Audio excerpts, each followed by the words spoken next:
Assalamualaikum warahmatullahi wabarakatuh. Asyhadu an la ilaha illallah wa asyhadu anna Muhammadan abduhu wa rasuluh. Dalam Masjid Nabawi, Rasulullah Shallallahu Alaihi Wasallam berkata kepada para sahabat, akan datang kepada kalian sekarang ini seorang laki-laki penghuni surga. Ucapan Rasulullah Shallallahu Alaihi Wasallam ini tentu saja membuat penasaran. Para sahabat bertanya-tanya, siapa gerangan sang penghuni surga itu? Apakah dia salah satu sahabat yang paling rajin sholatnya, atau yang paling rajin puasanya, atau yang paling banyak sedekahnya, atau mungkin yang tak pernah absen dalam jihad? Tak lama, para sahabat pun melihat seseorang laki-laki Ansor dengan wajah basah. Air wudhu menetes dari janggutnya. Tangannya menjinjing sepasang sandal jepit. Tak ada yang spesial secara fisik dari laki-laki itu. Para sahabat pun bertanya-tanya, alasan apa yang membuat laki-laki tersebut menjadi penghuni surga? Tentu saja itu derajat tinggi yang sangat diinginkan setiap muslim, apalagi para sahabat Rasul. Mereka semua menginginkan jaminan surga. Sampai keesokan hari belum terjawab juga rasa penasaran para sahabat. Rasulullah kembali mengucapkan hal yang sama. Akan datang kepada kalian sekarang ini seorang laki-laki penghuni surga. Para sahabat pun kembali penasaran, bertanya-tanya, siapa lagi yang dipastikan merasakan nikmat Allah yang kekal? Namun justru laki-laki dengan wajah basah wudhu dan membawa sandal itu lagi yang muncul. Para sahabat semakin bertanya-tanya, namun tak ada satupun yang berani bertanya kepada Rasulullah. Hingga ketiga kalinya Rasulullah mengucapkan hal yang sama, namun tetap saja yang muncul laki-laki tadi. Para sahabat pun yakin laki-laki itulah calon penghuni surga. Tapi tak satu pun sahabat yang mengetahui alasan di balik rahmat Allah memasukkan laki-laki itu dalam golongan yang selamat pada hari akhir.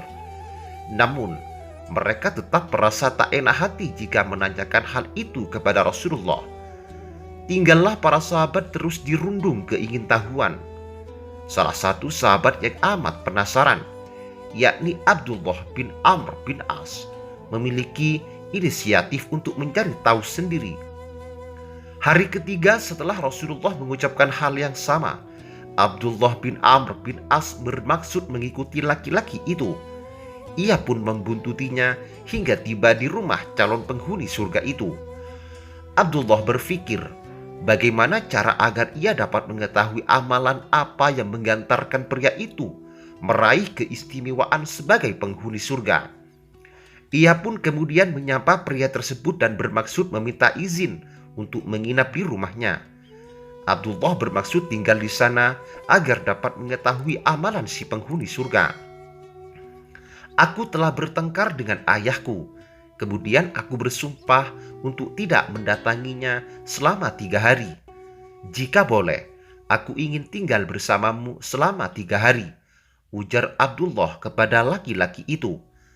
Si penghuni surga tersebut dengan senang hati menyambut Abdullah. Tentu, silakan, ujarnya gembira.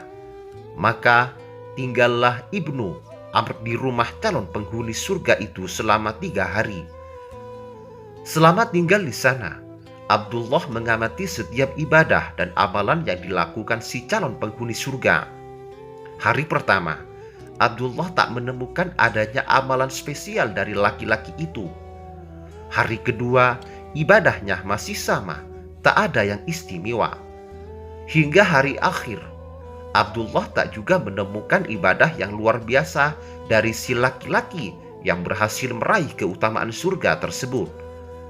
Abdullah hanya melihat ibadah si laki-laki yang biasa, hanya menjalankan ibadah wajib saja. Di sepertiga malam, pria itu tak pernah bangun sholat tahajud.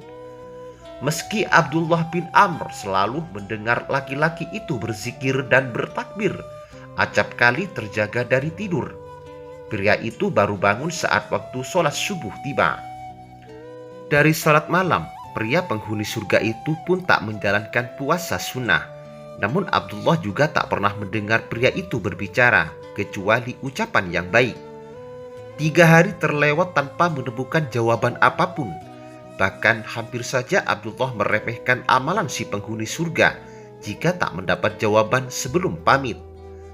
Ketika izin pulang setelah menginap 3 hari, Abdullah mengakui maksudnya untuk mencari keutamaan amalan si laki-laki itu, hingga beruntung menjadi salah satu penghuni surga Allah yang dipenuhi segala kenikmatan. Kepada pria itu Abdullah berkata, "Wahai hamba Allah, sesungguhnya tidak pernah terjadi pertengkaran antara aku dan ayahku. Tujuanku menginap di rumahmu adalah karena aku ingin tahu amalanmu yang membuatmu menjadi penghuni surga. Sebagaimana yang disabdakan Rasulullah, aku bermaksud dengan melihat amalanmu itu, aku akan menirunya supaya bisa menjadi sepertimu.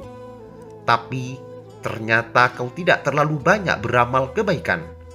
Apakah sebenarnya hingga kau mampu mencapai sesuatu yang dikatakan Rasulullah sebagai penghuni surga?" tanyanya.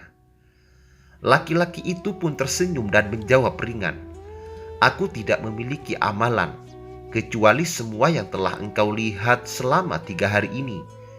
Jawabannya itu tak memuaskan hati Abdullah ibnu Amr. Namun ketika Abdullah melangkah keluar dari rumah, laki-laki tersebut memanggilnya. Ia berkata kepada Abdullah, "Benar, amalanku hanya yang engkau lihat.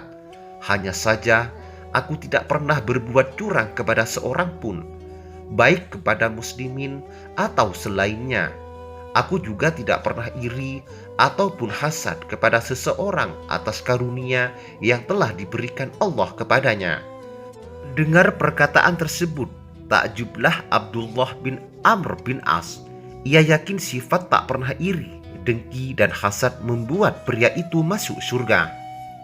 Ia pun malu karena banyak dari muslimin yang tak memperhatikan akhlak tersebut. Tak hanya ibadah semata yang mengantarkan manusia merasakan surga Allah, tetapi juga amalan kebaikan, termasuk sifat dan akhlakul karimah. Kemungkinan amalan inilah yang membuatmu mendapatkan derajat yang tinggi. Ini adalah amalan yang sangat sulit untuk dilakukan, ujar Abdullah girang mendapat jawaban sekaligus pelajaran berharga. Tak sia-sia Abdullah menginap 3 hari bersama sang calon penghuni surga, karena ia mendapatkan pelajaran yang amat patut dicontoh dirinya maupun muslimin secara umum.